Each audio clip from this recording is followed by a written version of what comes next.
Bem-vindos e bem-vindas, amantes de biologia! Estamos no nosso 15º episódio do Baseado em Evidências, o podcast de divulgação científica da Universidade de Brasília, UNB, faz parte do projeto de extensão BioNB. Meu nome é Ludmila, prazer, sou estudante de biologia e aluna do projeto. Hoje vamos mergulhar em um tema revolucionário que está transformando a ciência moderna: a edição genética com a tecnologia CRISPR. A edição genética não é um conceito novo, mas nos últimos anos, uma ferramenta conhecida como CRISPR-Cas9 tem revolucionado essa área. O CRISPR, ou repetições palindrômicas curtas agrupadas e regularmente interespaçadas, olha esse nome! Parece um tecnobob de um episódio de Star Trek. Mas o CRISPR é uma técnica real, que realmente parece saída da ficção científica. Ela permite aos cientistas cortar e editar o DNA com uma precisão sem precedentes. Mas não precisa estar com esse nome. Nesse episódio vamos detalhar como essa técnica funciona, combinado?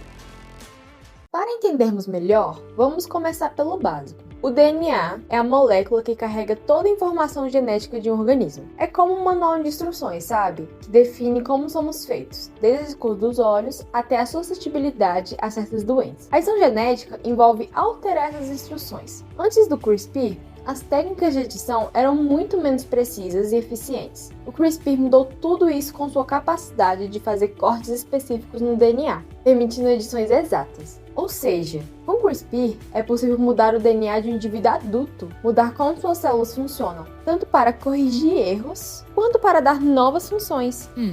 Mas como exatamente o CRISPR funciona?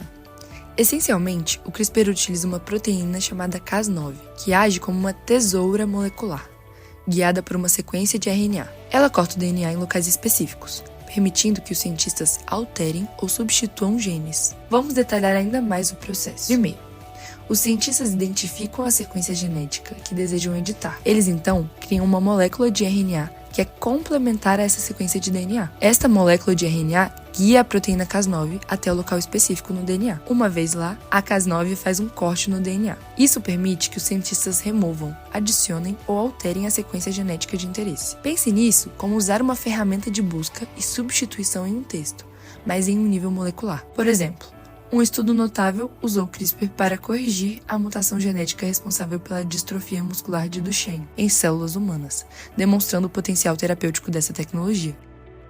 Como vocês já puderam perceber, as aplicações médicas do CRISPR são vastas e promissoras, desde o tratamento de doenças genéticas raras até a potencial cura para doenças complexas, como o câncer. O CRISPR está na vanguarda da medicina de precisão. Um exemplo é o tratamento da anemia falciforme, uma doença genética que causa a deformação dos glóbulos vermelhos.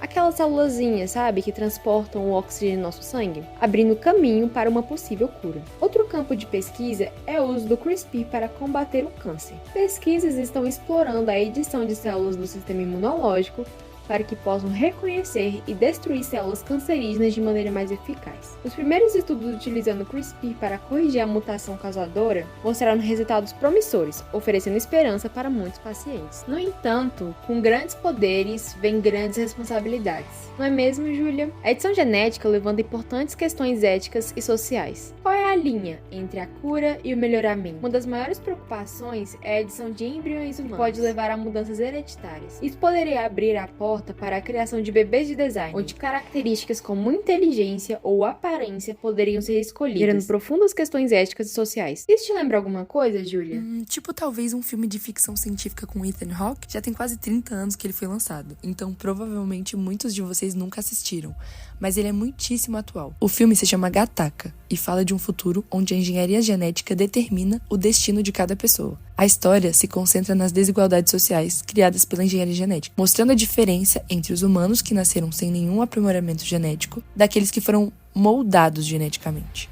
É muito interessante, fica a recomendação. Esse podcast também é cultura.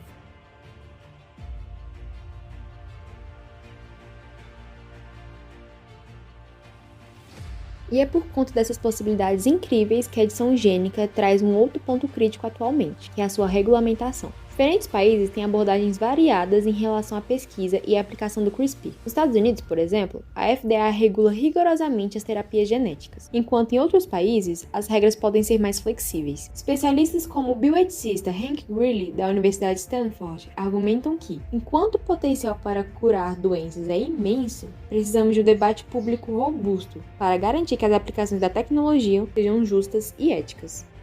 Aliás, recentemente fizemos um post sobre um estudo que utiliza CRISPR para tratar a degeneração retinal associada ao gene CEP290. Esse estudo, recentemente publicado no The New England Journal of Medicine, é um marco da aplicação da edição genética para tratar doenças oftalmológicas. A degeneração retinal associada ao CEP290 é uma forma hereditária de cegueira que afeta muitas pessoas ao redor do mundo, muitas vezes desde a infância. Utilizando a tecnologia CRISPR, os pesquisadores conseguiram editar o gene defeituoso nas células de retina, o que melhorou a visão delas. Imagine só o impacto dessa descoberta. Pessoas que nasceram sem a capacidade de enxergar podem ter a chance de recuperar a visão.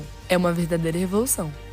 Esse estudo não só demonstra o potencial terapêutico do CRISPR, em doenças genéticas, por exemplo, mas também abre caminho para futuras terapias genéticas que podem mudar radicalmente a vida de milhões de pessoas. Ele também reforça a importância dessa técnica nos estudos contemporâneos. Ficou curioso? Você pode conferir mais detalhes sobre esse estudo em nossas redes sociais. @BioUNB no Facebook e Instagram, @BiologiaUNB no X, antigo Twitter. Essa é, sem dúvida, uma tecnologia que deve se expandir pelos próximos anos. Mas quanto ao futuro da edição genética com o CRISPR, ele é cheio de possibilidades, desde a agricultura até a biotecnologia industrial. O impacto dessa tecnologia pode ser tão vasto quanto a imaginação humana. Na agricultura, o CRISPR está sendo usado para criar culturas mais resistentes a pragas e doenças, aumentando a produtividade e reduzindo a necessidade de pesticidas. Imagine plantas que podem crescer em solos áridos ou que são naturalmente resistentes a secas. Na biotecnologia industrial, o CRISPR pode ser usado para modificar micro-organismos para produzir biocombustíveis mais eficientes ou para criar novos materiais biocompatíveis. A colaboração internacional será crucial para garantir que os avanços no CRISPR sejam seguros e éticos. Iniciativas globais, como o Comitê Internacional de Bioética da Unesco, estão trabalhando para desenvolver diretrizes que possam orientar o uso responsável dessa poderosa tecnologia. A edição genética com CRISPR é um marco na história da ciência, que promete transformar não apenas a medicina, mas a maneira como entendemos e interagimos com o mundo biológico. Continue acompanhando Baseado em Evidências para mais episódios fascinantes sobre os incríveis avanços científicos que moldam nosso futuro. Até a próxima!